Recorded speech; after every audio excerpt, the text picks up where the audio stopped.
Hello, our friends, Evolutionary Energy Arts family. Hello there, welcome back. So, guys, as always, we encourage you to check in daily. All three channels, Evolutionary, EEARTS, and also Heart's Ohm, which is doing well and moving up to 860 subscribers. We're getting close to the big 4 digits, and we are excited. Indeed. We are, and we want to thank everybody that's been supporting us over on Patreon. We actually have 50 Patreons that are doing the $1 a month, which helps us keep going.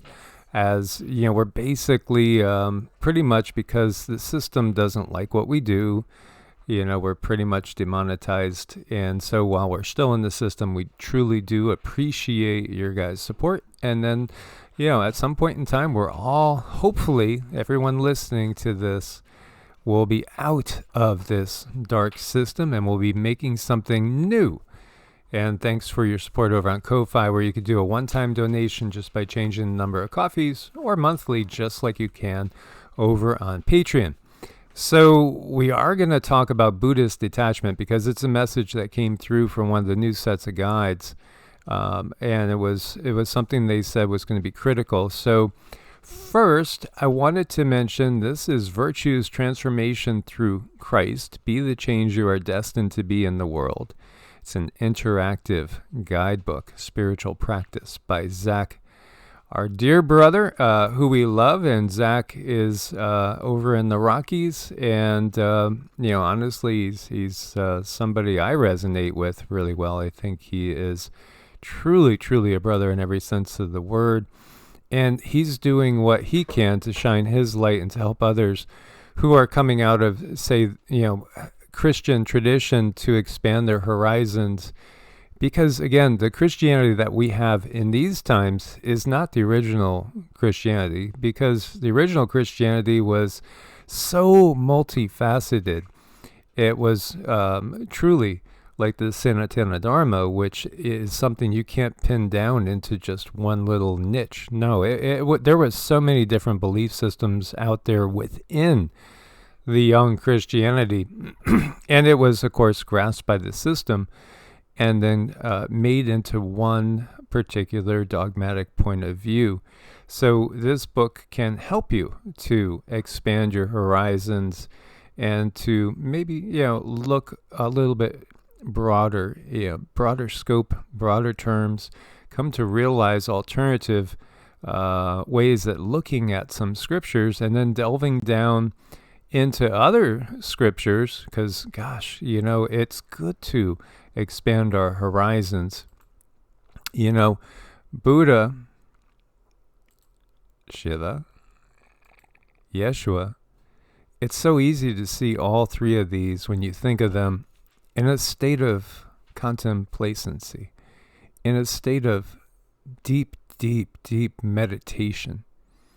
And again, why do we see these colors always depicted? Why do the saints always have this golden glow? It's their aura. Yes. And that golden color is something that is highly desirable. It's a high vibrational frequency. Again, we are consciousness itself, having a temporary human experience.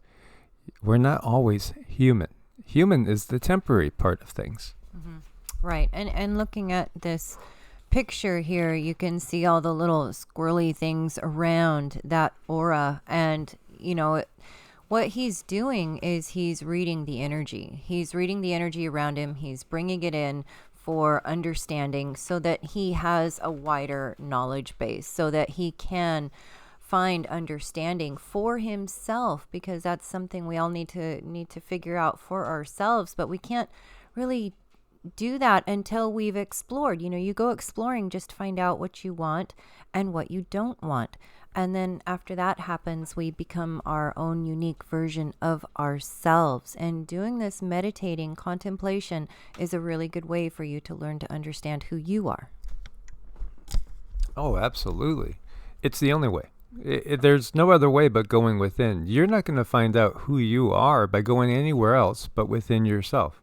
How could you possibly find out who you are from somebody else telling you who you are? I mean, just think about it. You have to explore for yourself. You have to come to the realization this is the difference. We can read every single quote-unquote holy book there is. We can read it day and night for our entire lives and gain nothing. No true understanding of ourselves. And that's why the Gnostics, for instance, it was all about gnosis, which is an understanding that comes about by a realization because of something that you yourself are experiencing. It's that big light bulb aha moment. And it's not coming from, your left analytical brain. Here we've been brought up in a society to think that the left is superior to the right as far as brain function. Well, the right, that's emotions. That's maybe you will get things like, that's spatial, that's geometry, that's, we could break it down into the yin and the yang point of view again, the masculine and the feminine. We could break it down so many different ways. But here in this world, it's all about the structural, it's all about the physical. It's all about, success in life being measured by what you acquire, how big the house, how nice the car, multiple cars, multiple vacations, big bank accounts, all that. And again, in certain societies, these things are not valued at all. Not at all. Again, it's only when we go within that we can really start to understand what really motivates us. And at the same time, depending on your chart, when you look at your chart, you might see that you have, let's say, certain stars and planets aligned, because again, we are in a matrix of sorts, which does have a strong influence on us. And you might have certain stars aligned that give you these tendencies that you want to simply be a success in this matrix, in whatever way, society has deemed it. And again, that might be the purpose for this life, because again, we are eternal souls, and we are just having a temporary ride here. But it's understanding yourself. And there is, there could be so many reasons for somebody to have a life, let's just say, as a Buddhist monk. And then the next life be somebody that's out there very much in the midst of, believe it or not, the corporate world. There could be reasons for something so dramatic. Mm-hmm. I'm really glad you brought up charts, because that is one of the most wonderful ways to understand yourself. And I got to do 2 charts yesterday, and they really, really gave people a lot of answers. And I was so honored to be able to do that and bring information to people. And speaking of charts, when it does come to understanding yourselves, a lot of times the chart can give you a way personally, like, how do I understand myself? And one thing that I do see, the best way is to go within, but another way, looking at someone's chart, a lot of people filter themselves through other people. So it's in that reflection they find more about who they are, and sometimes they might like it, and sometimes they might love it, and sometimes they don't even know they're doing it.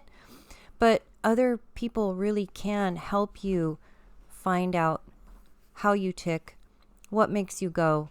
They give you that understanding where you're able to step back and be the observer. Observe. So if you look at other people and how they act, and a lot of those might resonate with you, and that gives you an understanding of who they are. But yes, a lot of people filter themselves. It's also part of their ego too. They can find their ego through other people. So everybody made just a little bit different, a little bit unique, as we're supposed to be. This statement's attributed to Buddha. Believe nothing, no matter where you read it or who has said it, not even if I have said it, unless it agrees with your own reason and your own common sense. And there are other translations of that too, which translate it more of it agreeing with both mind and heart. In other words, agreeing with both logic and feeling.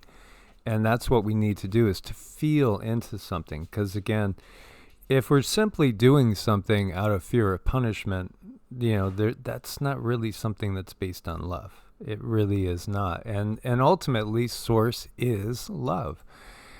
The root of suffering is attachment. This is another one of the tenets of Buddhism. And it's not that we're saying Buddhism is perfect. No, every single belief system that's out there has been changed over time. Many times, of course, the control system will come in and swoop in and cause division within the belief system. This is what happened to Christianity. This is what happened to Buddhism, too. Absolutely. There are some forms of Buddhism which are very, very dogmatic. And again, it's the dogma that always divides us. But the guides came through and said, they used their own words to bring up a point to us. And that was, well, we heard that you have talked about Buddhist detachment.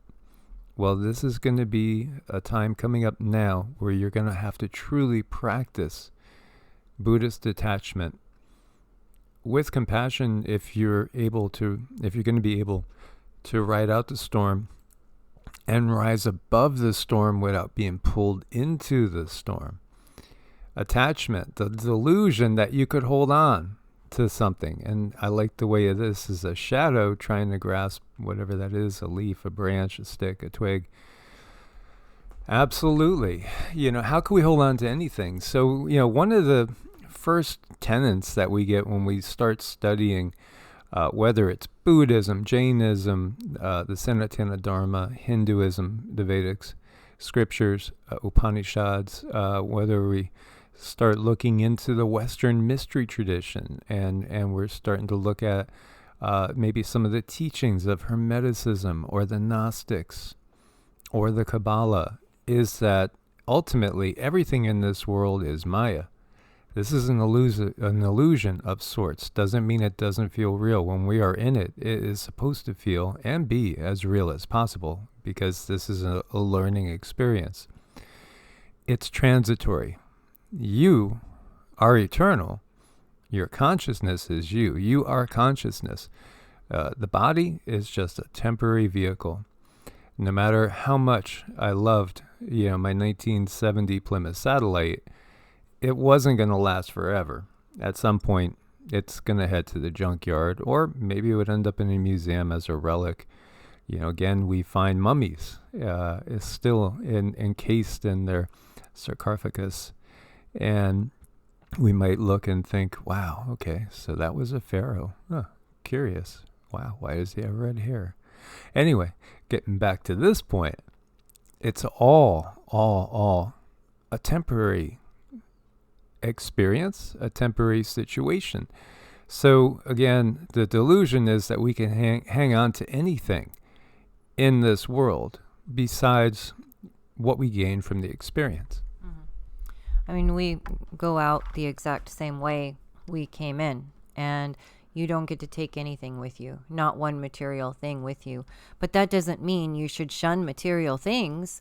We came down here to use our senses, to enjoy, to have experiences, to mold ourselves, to expand. That's what we came here. So we're not saying you shouldn't enjoy yourself. We're not saying that at all. Just understand it for what it is and get to know yourself too. Like, who are you?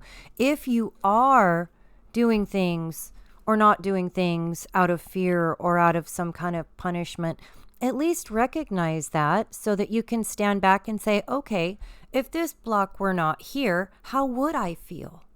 And then you start to really get into the nitty gritty of yourself and understand. And once you can see yourself, boy, things tend to get a lot easier. Absolutely. So this is from Angela James. Healthy detachment has become to her the release of the subjective thoughts, emotions, or energies that I am holding about people, places, and things that have kept me entrapped in dis-ease. It means that I could step back as if observing what's happening to, in, and around me without being involved in or creating additional drama. In doing so, I allow the feelings, thoughts, and energy to dissipate. I am then free to act with and from compassion, love, and acceptance. That is beautiful. Again, because ultimately, in traditional Chinese medicine, all disease starts as dis-ease. And it's disharmony. It's imbalance. We are in a very, very imbalanced world. And it thrives on that imbalance. It thrives on it. It's so easy to look at the leaders and to see it once we awaken and once we truly open up our eye, so to speak. Again, disharmony, imbalance is how the control system operates. Detachment is not that you should own nothing, but it's that nothing should own you. So there's a difference when you realize, that again, everything on this planet, everything in this life is just transitory. It comes, it goes. It's not what we value. What we take is our gnosis, our knowing, what we've learned, our experiences, our direct experiences. Now that is something we can work on and from lifetime to lifetime. Mm-hmm. And again, that doesn't mean that we shouldn't attach to anything. I definitely have my attachments. I love my husband. I love my pups. It's an experience that I want to have. And at some point, I think we all need to know that we are still who we are, even if those things were not in our life. But we are more, I think we're more full. We are fuller. Our love is more expansive when we have beings in our lives to teach us, to help us heal, to allow us to love them until forever time. That's what really molds us, and we're here for that molding experience. So again, I love loving my husband. I love loving my puppies, and that's not a bad thing. No, absolutely not. And again, we are controlled and manipulated by our attachments, and by them basically always telling us, oh, see, they're out to get your this, whether it's they're out to take your country, they're out to take your property, they're out to steal your things, they're out to take your way of life, they're out to take your religion away, whatever it is. This is the fear-based system that we find ourselves in this world. And so they're just banking that they're going to be able to get you to stay attached to the point where you will not be able to rise above, and that you will be drawn back into the same circumstances that you have found yourself in this system. The laws of detachment allow others to be who they are. Allow yourself to be who you are. Don't force situations. Solutions will emerge. Uncertainty is reality. Embrace it. We can go just into each of these and do hours on them, because I don't think people have really stopped, and I mean the masses, and I realize there's only so many people that are going to see this, because again, they don't want people understanding the way and methods that they utilize to entrap minds. Allowing others to be who they are. Well, first they have to know who they are, and that's for the second part. Allow yourself to be who you are, but do you know who you are, or do you believe who society says you are? Because again, this is a whole other topic for another video to really, really go so deep into, because most of us don't know who we are. In the Sanatana Dharma, which literally translates to eternal way or eternal wisdom, eternal truth, the most important thing is called self-realization. And that's realizing the consciousness. Who is this consciousness that's inhabiting this temporary vehicle, this human body? Because it's a human body.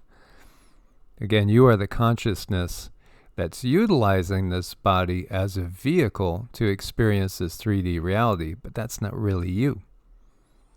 So most haven't even gotten to this point, unfortunately, in the system. Although again, with you guys, the majority that are watching this, you understand this, to a very high degree. you know about this because you've spent time in meditation, and there's no way you can do it without, either in this life or in past lives, having spent much, much time deep at work. And we can carry over our knowledge, our abilities. We could tap into abilities that we've achieved in other lives when you give yourself the chance. There's so much to be gained through a deep spiritual meditative practice. Mm-hmm. And, healing takes a long time. Understand, we have been through a lot. They have put us through things that really damage the soul. But when you have emotions and they are painful, that's really a flag saying, stop and look at me. And why is there so much pain? This is you. This is your higher self trying to get you to look at who you are and figure out, who are you under this pain and why is the pain there? Sorry. So, 10 rules for life from a very, very wise soul here who's written really, really good books. Find your Buddha mind. And really it's the consciousness of the Buddha that is the realization of the oneness of everything, because ultimately everything is one. I think we could maybe most simply understand it as realizing that, you, right? Just take your human body, all these different cells working together, just going into one organ system, all these individual units, and they are individual units of consciousness, working just to keep your liver going, keep your heart going, keep your stomach going, right? They have a oneness. If they didn't, the whole body wouldn't work. It has to be that way. Now, again, the control system has us always fighting amongst ourselves and acting like they are as a nasty virus or a raging cancer. We need to step away from this. We need to look within. Find your Buddha mind. Realize the oneness of all things. Have compassion. Because it's out of compassion that will allow us to rise up. So, again, when somebody cuts us off, gets out the car, starts yelling, screaming, kicks your tire even, have compassion for that person, because you might not know that his wife just died, or his son's really sick, or he just got fired and he doesn't know what he's going to say to his wife. I mean, there's a million different reasons why people, go crazy and temporarily lose control of themselves. Stop seeking others' approval. And the world operates on the concept that basically we're all going to be looking for somebody else's approval. And so this is also their opportunity to get us divided. Come over here. What do you believe in? Oh, well, you sound like you're a Democrat. Come with us.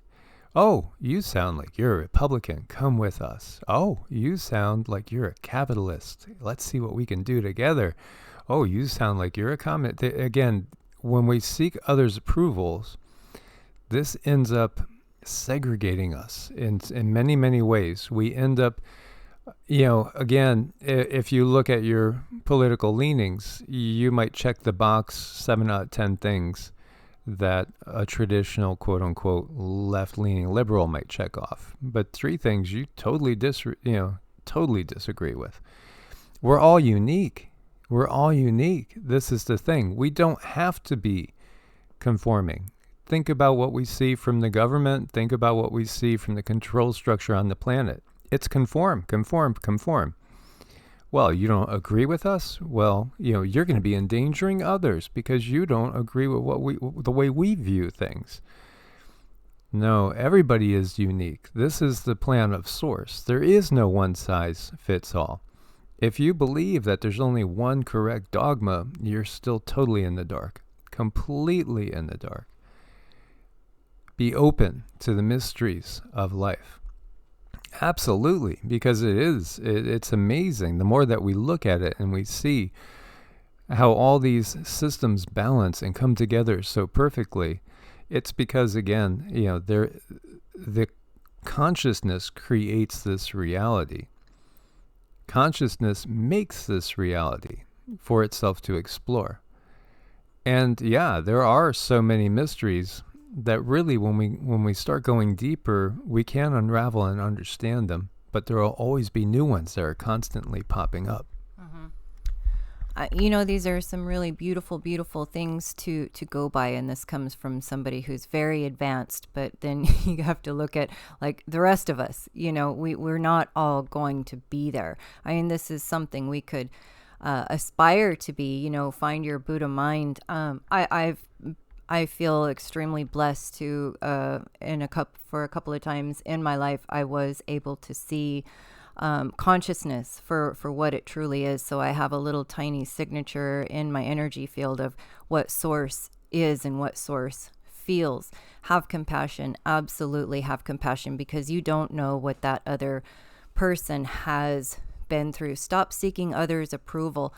I think there's a line there, because there's so many people who are geared to take care of other people and to want, they're just geared. They want to make other people comfortable. And if you have truly done your best and somebody is upset with you, that becomes their problem. You release that to them. Be open to the mysteries of life. I completely agree with that. Transform your suffering when you are able, because I would hate for people to be angry at themselves because they are suffering, but they're suffering because of a trauma.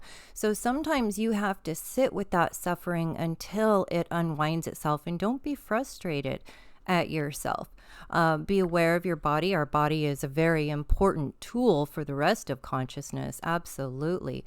And keep to your convictions. The only thing I have with this one is keep to your convictions unless you have new information that would expand that, cultivate stability. Oh my gosh, you want to be a tree. You want to root, because when you're well rooted, you're well nourished. To get rid of anger.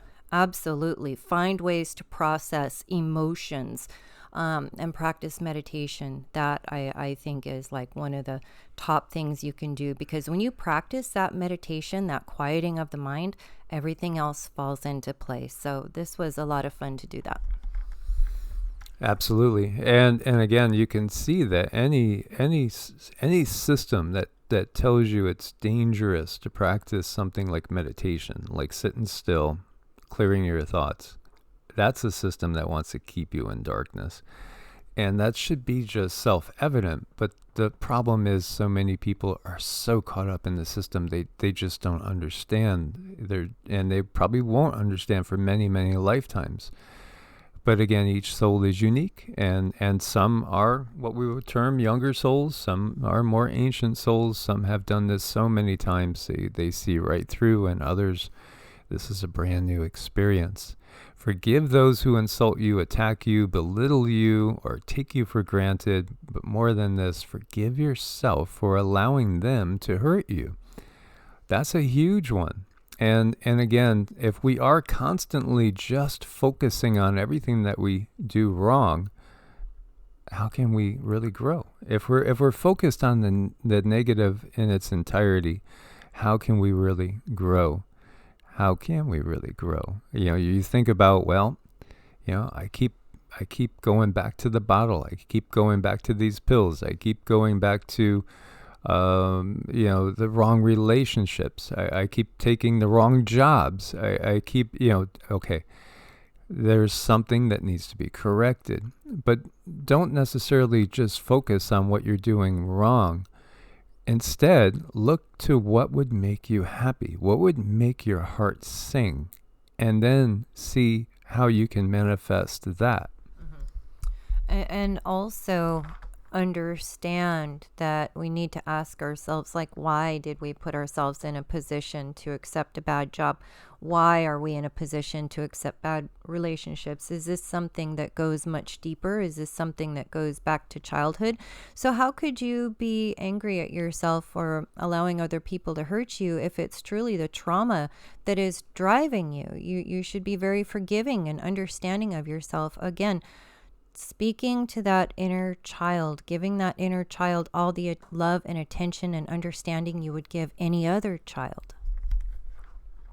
So ultimately, non-attachment is freedom from things. It's a self-realization of the truth of reality that you, consciousness, cannot be affected by anything. It's only the egoic mind that keeps you believing otherwise. Ego, and Cindy does this better than I do, is it's necessary for survival. And yet, when we look at most people on this planet, we're allowing ego to rule our lives every day.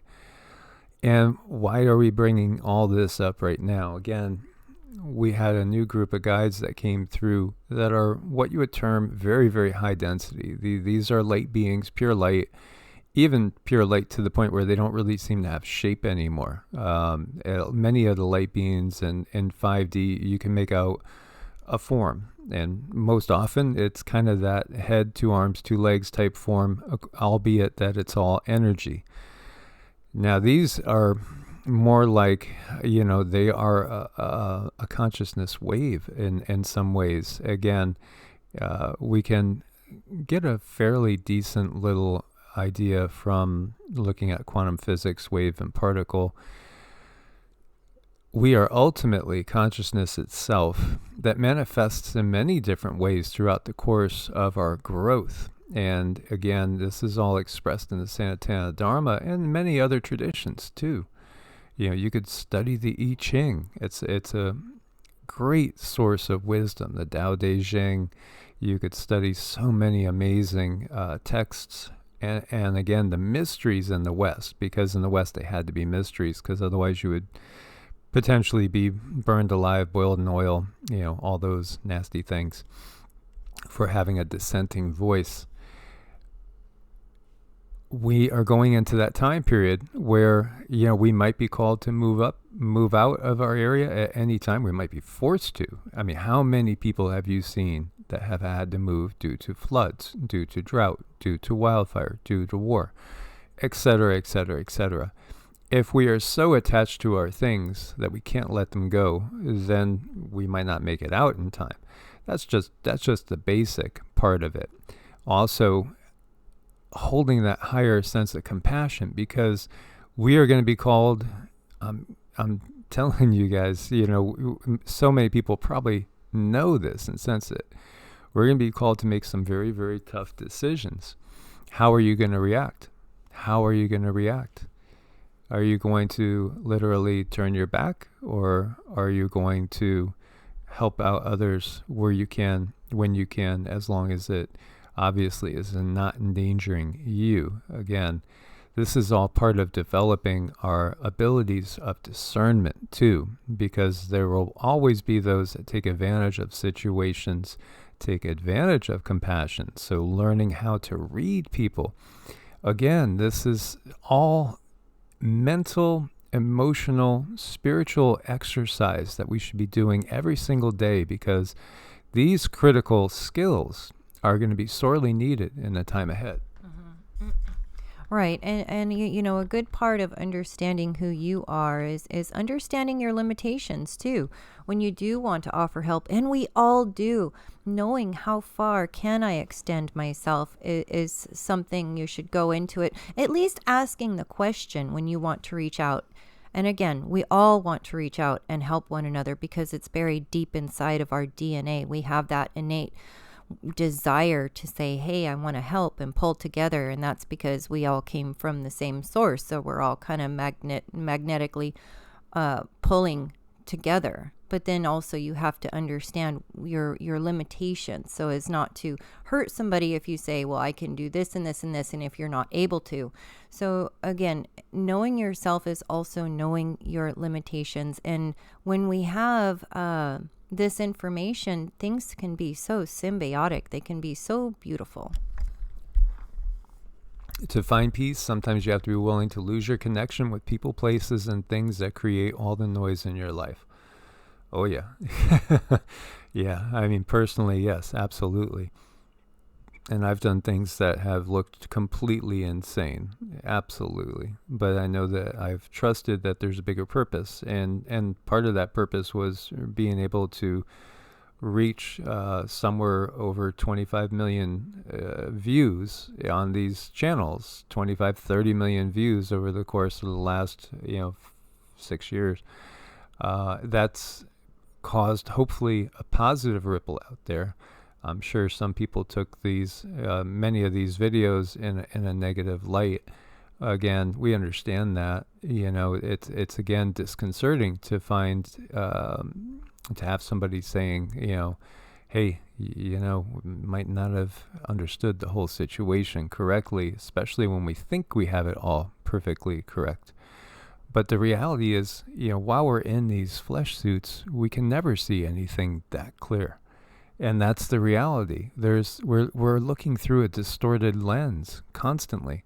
We have to realize that and always be ready, willing, and able, if we want to grow, to release that. And that doesn't serve us anymore. That could be holding us down. And that could be relationships, as I've shared with you. I have a sister that's deeply entrenched in the system. And if I was to send her a study, which I have tried to do, to show her something, she just has said to me, I'm not even going to open it. Okay, well, there's nothing I could do there. And interaction is going to just lower both of our frequencies. So you have to basically agree to disagree and to walk away until something changes at some point in time. And I will think of her in meditation. And I will also, thankfully, be able to utilize Cindy to ask her, I'm feeling my sister, what's going on? And she'll tell me, what she's sensing and seeing, because she can see her energy field. And, then that confirms what I'm feeling. So I think at some point in time, maybe not in the too distant future, she will have had that aha moment and there could be reconciliation. But we have to be able and willing to move past that. There's many times when we have to leave relationships of all sorts. It might be work related, it might be schooling related, it could be, of course, significant other, all the like. Because again, no two souls are unique. We don't have the same purposes coming in here in the first place. Our purposes could be almost, opposed to each other. And we're supposed to have this life from a different perspective than another. Each one of us has source within us. So right there, you don't need to go through any system. There's no dogma needed. It's just a matter of taking time to find out who you really are and then share your piece with the world.